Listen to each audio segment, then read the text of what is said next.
Welcome. In today's video, we'll guide you step by step on how to view past members of a WhatsApp group using the latest feature.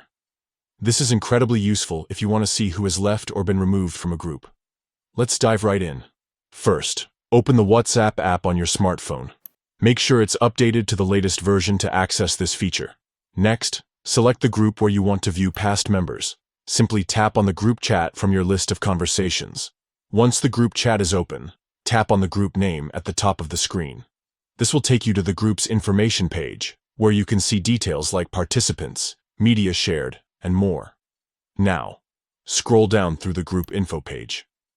Keep going until you find an option labeled View Past Members. Tap on it, and there you have it. You'll now see a list of all the participants who have left or been removed from the group within the last 60 days. This includes their names and possibly their phone numbers, depending on your privacy settings. This feature is available for all group members, not just admins, making it easy for anyone in the group to access this information. It's a simple but powerful tool for managing and keeping track of your WhatsApp groups. That's all for today.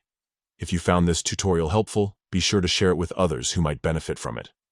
Thanks for watching, and we'll see you in the next one.